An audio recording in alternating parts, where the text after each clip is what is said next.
Welcome language learners from all around the globe to Listen Up, the podcast that takes you on a captivating voyage through the English language.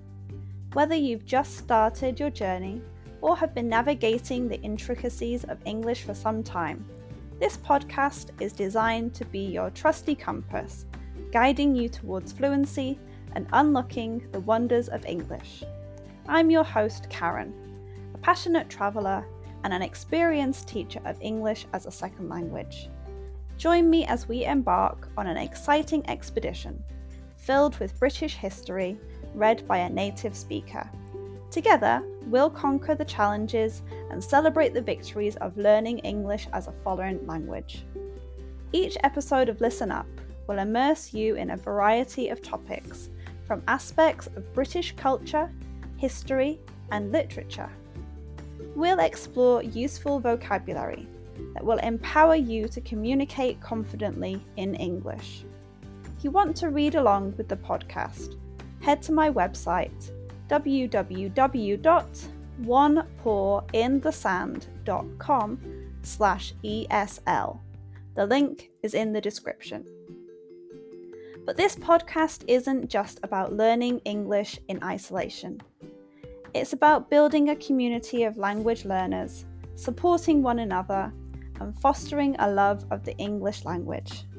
I encourage you to engage with us through my Patreon page, where you can connect with fellow learners, ask questions, and share your own language journey.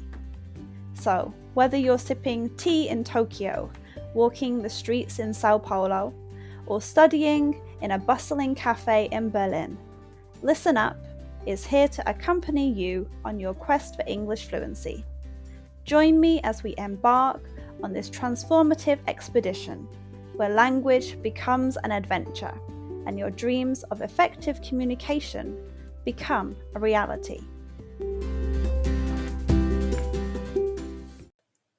Today's episode is called European Beaver.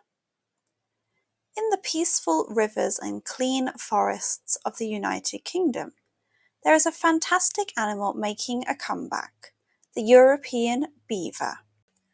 These smart and hard-working animals have been a part of the UK's nature for many years. They've played a big role in shaping the land and helping different animals and plants. Today, we'll learn about these amazing creatures and how they are changing the British countryside. Beavers used to be common in the UK.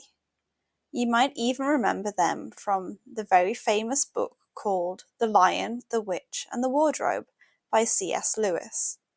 But a long time ago, people hunted them for their fur, a special oil called castoreum, and their meat, and even thought of them as fish so Catholics could eat them on holy days. And they had to compete with farmers for space. Because of this, beavers disappeared from Britain and many other places in Europe. The last time someone saw a beaver in Britain was in 1789, when one was killed near York. But now, thanks to people who work to take care of nature, beavers are coming back in some parts of the UK, like Scotland and southwest England. The European beaver looks a lot like its North American cousin. They both look similar and do similar things in their environments, but they are different from each other when it comes to their genes. Even though they look the same, they can't breed babies together, as their genes are too different. The American beaver separated from the European beaver about 7.5 million years ago. Beavers are distant cousins of kangaroo rats and pocket gophers. They are the second largest animals in the rodent family, and definitely the biggest one in Europe. European beavers are a bit smaller than their American relatives, but can still weigh up to 30 kilograms. You can easily recognize them because they have thick brown fur and flat tails. These wide, scaly tails help them swim, and they use it to warn other beavers of danger by slapping the water. Beavers mostly come out at night, so they are active when it's dark. They are excellent swimmers because they have webbed feet and huge tails. They can stay underwater for up to 15 minutes. Their homes and dams are like fantastic buildings carefully made. One thing that beavers are famous for is building dams. Dams have many jobs. They make deep pools where beavers can be safe from animals that want to eat them, and where they can find food in the winter. Beavers don't just build dams, they also make special homes called lodges. These lodges are often near the dams. They are cozy places where beavers rest and raise their babies. The lodges are smartly designed with underwater doors to keep them safe from animals on land. Beavers are ecosystem engineers. This means they change the place they live to make it good for other animals and plants. Their dams create homes for animals like frogs, bugs, and birds. They also help the land hold more water, which stops flooding in some places further down the river. Beavers eat tree bark and branches by gnawing on them. This helps change the land, making new space for different plants and animals to live. Beavers coming back to the UK is a win for nature. They help make the water cleaner, stop flooding, and make the land better for many animals and plants. But sometimes they can produce problems for farmers and cause local floods. People who take care of nature are working to find a way for beavers and people to live together without problems. The European beaver coming back to the UK shows us how amazing nature is and how much people care about it. These beautiful animals are changing the land, making wetlands better and helping nature grow. This is a great reason to celebrate the beauty of our world and remember why it's important to live with all the animals in the countryside.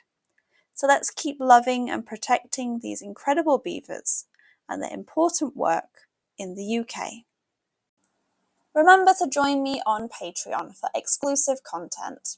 This month's video is all about Bonfire Night, celebrated in the UK on the 5th of November.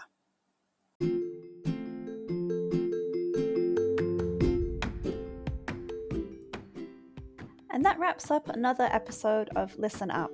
I hope you enjoyed learning about my topic today and practicing your English. Remember, the exploration doesn't have to end here. If you have any lingering questions or want to continue the conversation, I've got some great opportunities for you.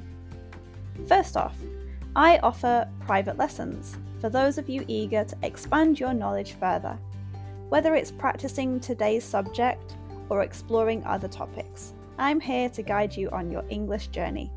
Reach out to me through my website or social media platforms, and let's embark on a personalised learning experience together.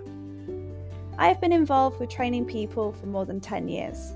I've been teaching English as a second language for over a year, in which time I have taught over 500 students, many of whom are regulars. But wait, there's more. If you're a devoted fan of Listen Up and want to show your support, consider joining our Patreon community. Your contribution directly helps us bring you more episodes and maintain the quality of our show. Your support truly means the world to me, and we couldn't continue this podcast without you. So whether you choose private lessons or Patreon, or both, I look forward to staying connected and exploring the fascinating realms of English as a second language together. Thank you once again for joining us on Listen Up. Until next time, keep practicing.